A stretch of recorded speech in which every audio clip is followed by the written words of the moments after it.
Uh, I start in the name of Allah, the Lord of Mercy, the Giver of Mercy.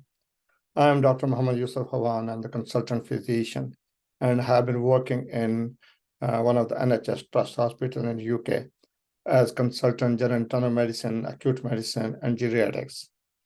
I prepare these lectures as part of our departmental teaching for my colleagues, my junior doctors, and medical students.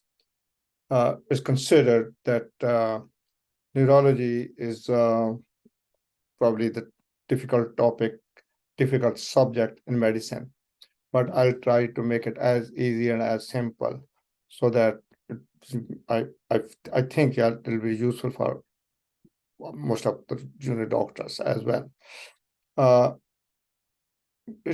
Whenever you come across a patient with neurological problem in your real life practice, or even in your exam, when you come across a neurological patient, the first thing you need to ask yourself, and even your examiner will ask you, where is the lesion?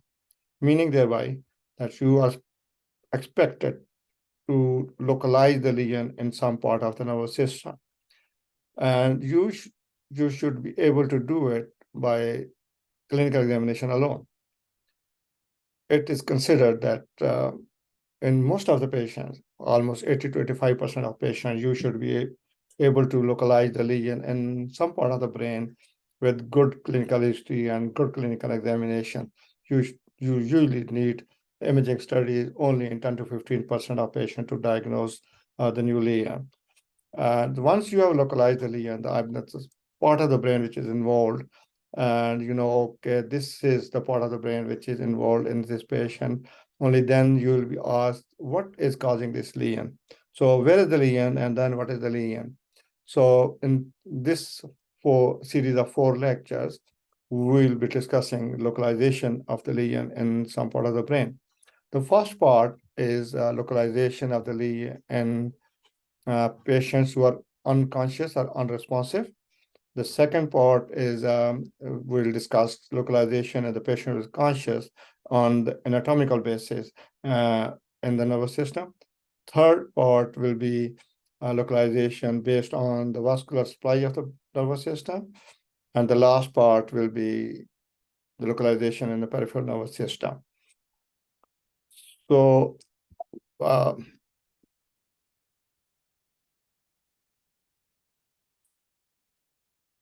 So these are our learning objectives, and that I already discussed. So these are the parts of the brain we'll be able to localize the lesion. And when we discuss these in these sessions, and we come to our today's discussion, which is localization of the lesion in unresponsive patient. So we start with a question, and the question is: a 30-year-old man was found unresponsive by his neighbors. He was transferred to the hospital by ambulance where his vital signs were found to be normal. The vital signs mean that the blood pressure, temperature, respiratory rate, oxygen saturation, and heart rate. Both the pupils were pinpoint. He was moving all the limbs. Tendon reflexes were normal, and the plantars were bilaterally downgoing. The rest of the clinical examination was normal. His blood sugar was normal. So what will you do next? CT had, MRI had, EEG, urine toxicology screen, CSF analysis, and viral studies. You can pause your video for a minute, think over it, organize your thoughts. How will you approach this patient? So once you come across this sort of patient who is unresponsive or unconscious, so you need to think which part of the brain are responsible to keep us awake and alert. So these are 2 different terms, awake and alert. Awake is when somebody is awake, just he's not sleeping, he's not drowsy. So the awake, this is a primitive function which keeps you just awake. And the second part is the second term is awareness. Awareness means you are aware of yourself and you are aware of the surrounding. And which part of the brain is responsible to keep you aware of yourself and of the surrounding? So is the same part or the different part of the brain which keeps you awake, or keep you alert. So we'll start with the basic anatomy. You know the basic anatomy of the brain. There's the two hemispheres, two cerebral hemispheres, and then the cerebral hemisphere, and now the cerebral hemispheres or the frontal lobe, the parietal lobe, the temporal lobe, and the occipital lobe. That's four lobe mainly. Anatomical division of the cerebral hemispheres. There's the frontal lobe, the parietal lobe, temporal lobe, and occipital lobe, and then is the cerebellum below that, and the spinal brainstem and the spinal cord. So, the basic term is awake. The part of the brain which is responsible to keep you awake is the reticular activating system. And the reticular activating system, you must have heard about this name in your physiology lectures and your initial years of medical school. So this part of the brain, the greenish, this is the reticular activating system, and this is situated behind the brainstem, which brainstem is, the midbrain, pons, and the medulla. So this part of the brain is called reticular activating system, and this receives inputs from the touch, pain, and temperature from the surroundings. So if somebody is touching you and they're causing a pain or hot or cold things, so these things stimulate the reticular activating system and make you awake. And then other inputs you get from the eye, the visual input, and from the ear, the sound, and the voices.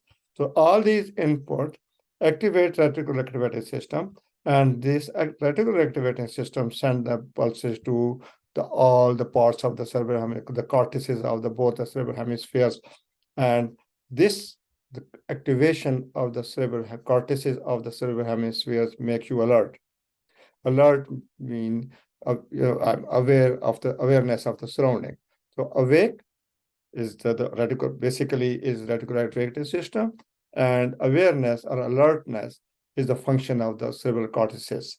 So if you lose consciousness or your patient is unconscious, the problem is either with this reticular activating system or both the cortical, the cortices of both the hemispheres. So it's quite obvious from this diagram that the small lesion in the reticular activating system can produce damage and can cause unconsciousness or make you sleepy. But to lose consciousness from the cortical lesion, you need to knock down the entire cortices of both hemispheres. So a small insult in this part of the brain, the reticular activating system, will cause loss of consciousness or unresponsiveness. But to knock out this entire cortical surfaces of both hemispheres, you need to have something very, very extensive to damage both the cortical surfaces of both hemispheres. And that means it could not be the localized problem. It should be a systemic problem. The systemic problem could be the infection, could be the low oxygen, the metabolic problems, so like that. So, but for the brain stem or anything, the reticular activating system problem, you need to have just a small lesion here, can cause loss of consciousness or unresponsiveness in your patient. So two basic parts of the brain which are responsible to keep you awake and alert are the reticular activating system, which keep you awake, and the cortical surfaces of both the hemispheres, which keep you alert. So arousal or awakeness is the more primitive function and requires a working brainstem and the reticular activating system and responsible for the sleep-wake cycle. And the awareness is a higher level of function, requires functioning of the cerebral cortex, and allows us to understand our environment and ourselves. So these are different levels of awareness, and awake and alert is just a normal. You're aware of the surrounding, you're aware of yourself. Confusion is you can't maintain a coherent thought. Delirium, by definition, is confusion plus autonomic symptoms like tachycardia and diaphoresis. Stupor cannot arouse to painful stimuli. And comma is no response even to the most painful stimuli, that is when not responding to anything. So the comma is the absence of consciousness, and this is state of unarousable unconscious cells and includes failure of the eye opening to stimulation. Motor response no better than simple withdrawal type movement we'll discuss in subsequent slides when we discuss. So the Glasgow Coma scale, verbal response no better than simple vocalization of the non-word sounds. So eye responses, motor responses, and verbal responses. The absence of all these is comma. So as I mentioned earlier, so to damage your cerebral cortices, you need to have the systemic causes. And in most of the patients, the reason for unconscious and the coma is in the systemic problem, either toxic, the metabolic, or hypoxemia, or whatever it is. But more than 80% of the patients, the cause is live with systemic problem. And only in the 20% of the patient, the structural damage to the brainstem and can cause the loss of consciousness in these patients. And these are the patients who are get panic most. So then diffuse causes probably affects both hemispheres, and probably no focal neurological deficit per se with diffuse causes, and small damage to the cerebral cortex will cause some neurological lesion, some neurological sign, but will not lead to loss of consciousness or unresponsiveness. But small lesion in the brainstem or reticular activity system can cause loss of consciousness. And this could be supratentorial, infratentorial. Tentorium cerebri is the extension of the first cerebri, dura, into the lower part of the brain, the cortex, and the cerebellum. So anything up this is quite rigid sort of thing, and the pressure above or pressure below can compress the brainstem, which is lying just nearer to the tentorium. So the cortical causes, what I mentioned about the most, these are mostly the systemic causes, and the most common cause is hypoxemia or anoxia after the cardiac arrest. So this is the most common cause causing the diffuse damage to the cerebral cortices. But any other metabolic problem like hyper or hypoglycemia, electrolyte abnormalities, including increased calcium, increase or decrease sodium, acidosis, and alkalosis, hypothyroidism, drugs, especially the barbiturates and alcohol, and sepsis, systemic infections, but infection of the brain itself, encephalitis, can cause the cortical damage and loss of consciousness, renal failure, hepatic failure, and the poisons, including carbon monoxide poisoning and cyanide poisoning. So the all other systemic causes can cause damage to both the cerebral hemispheres, cortical hemispheres, and can cause loss of consciousness. And the brainstem problem, the brainstem includes the midbrain, pons, and the medulla. So anything, especially in the pons region or midbrain region, either is ischemic infarct or the hemorrhage. Very small infarct or hemorrhage can lead to loss of consciousness, and herniation in the brainstem compression, either supratentorial or infratentorial, can cause the brainstem hemorrhage. So how can we differentiate between the brainstem lesion and the cortical lesion? We'll discuss in the subsequent slides. The one reflex, which is called oculocephalic reflex, or doll's eye movement. The doll's eye movement, when you move the doll head toward one side, the eye move towards the other side. So if you move your head toward the right, your eyes move to the left. And when you move your head to the left, your eyes move to the right. So that is called oculocephalic reflex or doll's eye movement. And this is, if it is intact, these movements are the same as moving the head to the right, moving the eye to the left. That means your brain stem is working. There's no problem with the brain stem. That's the only indication. The only information we get from oculocephalic reflex or doll's eye movement. That doesn't tell you anything about the cerebral cortex, but that with the doll's eye movement, as oculocephalic reflex is intact, that means your brain stem is intact. But before you test this reflex in unconscious patient, make sure there's no cervical injury, no history of trauma, no history of fall. So make sure that there's no trauma to the neck, otherwise you can worsen the damage. So when we have excluded the cervical injury, test for the oculocephalic reflex, and if this is intact, that means the brainstem is intact. The problem is somewhat higher in the cerebral cortex. So just if you so how can we differentiate between the cortical lesion from the brainstem lesion? And some need to check. The important examination is the examination of the pupils, and we'll discuss in the next slide as well. So this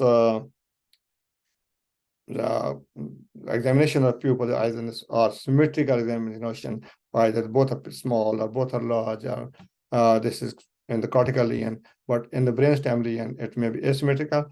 Oculocephalic reflex I discussed is absent in the brainstem lesion, but is present in the cortical lesion.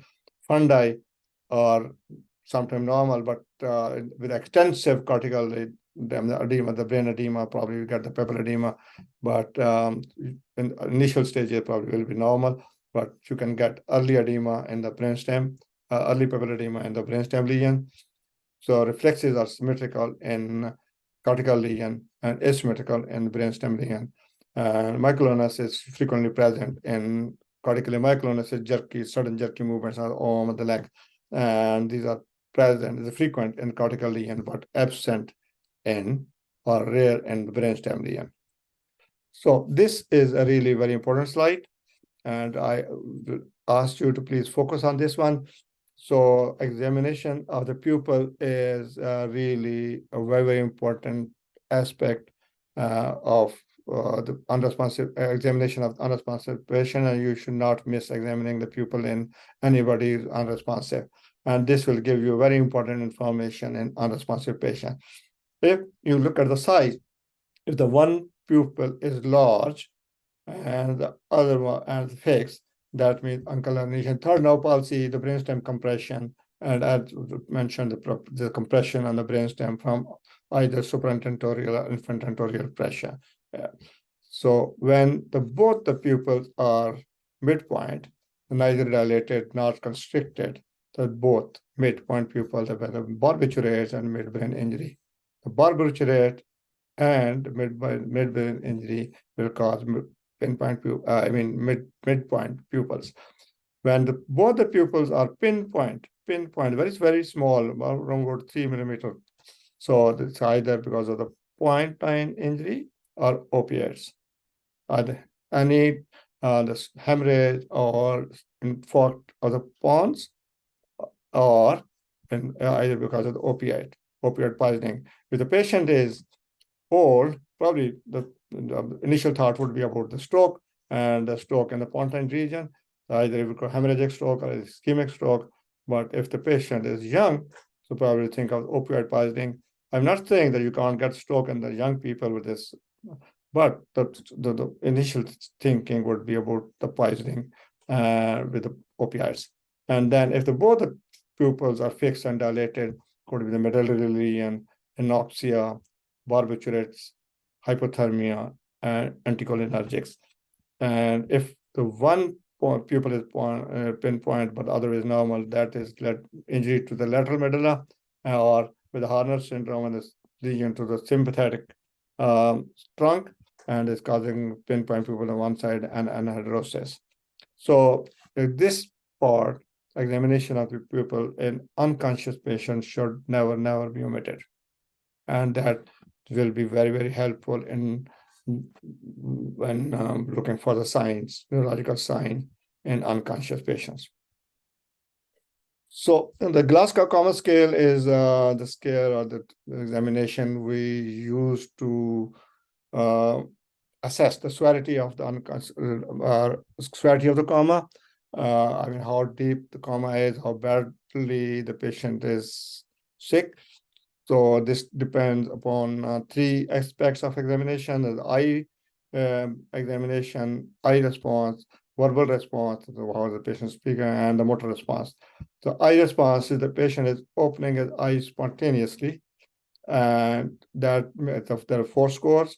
Is the patient opens their eyes on command, can you open your eyes for me, please? So that's score 3. When they opens the eye only to the pain, that's score for 2. And when there's no response, there's 1. The maximum score for the eye examination or eye response is 4. So then he's spontaneously opening his eyes, and when he opens only to command, verbal command, and then 3, and then the painful stimuli is 2, and then no response is 1. Sorry, verbal response is if the patient is communicating well normally and you're intended time, person, and place, the score is 5. If the patient is confused, so the score is 4. If he's just speaking inappropriate words, that score is 3. And incomprehensible sounds mean 2. And when there is no response to verbal response, that the score is 1. The maximum 5, minimum 1. And the motor response, if the patient obeys the command, can you move your right arm, please? Can you move your left foot, please? Can you move your head? So if you obey your command, the score is 6. But if we move to localize the pain, then you press the pain shoulder, and then you move the arm, the jump gives you some response to the pain, the move, that is score is 5. And then when the flex to withdraw from the pain, if you're pressing the finger or thumb and you flex the arm, that score is 4. Abnormal flexion is 3, and abnormal extension is 2. And when there's no response, there's 1, score is 1. The total score for GCS is 15. So usually when the patient is unresponsive or unconscious, is less than 8. So that will give you the severity of the coma, and also will help you in if you do the examination after an hour or so and the patient Glasgow coma scale is worsening, that if the patient is deteriorating, you need to do something urgently, or if it's getting better, so that means the patient is improving. So total score is 15. Less than 8 is usually unresponsive patient or unconscious patient. So, so there's something called coma mix. That means, so the patient is in coma, but we call it in mix because they look like coma. One thing I like to mention is called the locked-in syndrome. And locked-in syndrome is when the lesion in some specific part of the brains, although there's no damage to the cortexes, the patient can hear you, is conscious, but cannot move any part of the body. He cannot move the arm, he cannot move the legs, he can't speak, he can just blink the eyes. So no other movement is possible with this sort of thing. When it's called locked-in syndrome. And when do the EEGs, that's normal. That means the cortex is normal. So especially this lesion in specific part of the brain, and this disrupts the corticospinal and bulbar pathways. Patient is alert, but cannot talk and cannot move. They can only communicate with the blinking.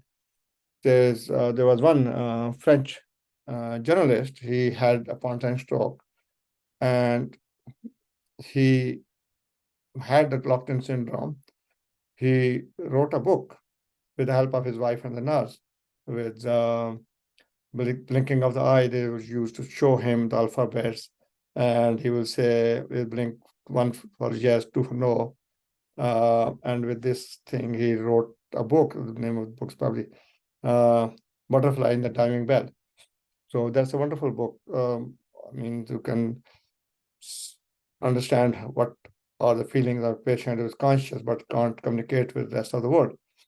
So that he lived for 1.5 years, but and then unfortunately died. But this is that gives you insight of the person where you think that he's unconscious, he is not listening to you, but he might be able to listen to you and show the reaction, but can't express it by any body part movement of any body parts. But in this condition, rule out psychogenic unresponsiveness and especially the hypothermia. So persistent vegetative state is opposite to the locked-in syndrome. Here, the damage is to the cortical surfaces of both the hemispheres. The extensive cortical injury will lead to the vegetative state. Patient cannot think. The brainstem is working, so his vital signs are stable. So he can eat I mean, can't eat, but if it is fed, it can digest the thing, maintaining his blood pressure, and but it can't think, it can't move any part of the body. So this is called just the vegetative state, and this most common cause is anoxia. And after 4 weeks of coma, there may be some arousal. The patient can open the eyes and moving the eye. The family think that is getting better, but there's no awareness and there's no purposeful behavior. So brainstem dysfunction, Lockton syndrome, extensive cortical damage, vegetative state. And when you have absence of both of these, the absence of cerebral function and absence of brainstem function, that is the brain death, the patient death. Is no reversible cause. I must exclude the reversible causes like barbiturate and hypothermia, and the brain death. You don't need apnea test or EEG to confirm the brain death in the clinical practice, but the EEG will show no cerebral activity and the spectrum will show no cerebral blood flow. So, and we're approaching end of the lecture. So coming back to our question, and a 30-year-old man was found unresponsive by his neighbors. He was transferred to the hospital by ambulance, where his vital signs were found to be normal. Both the pupils were pinpoint. He was moving all the limbs. Tendon reflexes were normal, and plantares were bilaterally going down. Rest of the clinical examination was normal, and the blood sugar was normal. So key points are the 30-year-old man is a young man. The only positive findings, the pupils are very pinpoint, the rest of the clinical examination is normal, and the sugar is normal. The first thing we really do in any unconscious patient is checking his blood sugar and ruling out hypoglycemia. So, young man with bilateral pinpoint pupil, what will you do next? CT head, MRI head, EEG, urine for toxicology screen, and CSF analysis, and viral studies. What do you think now?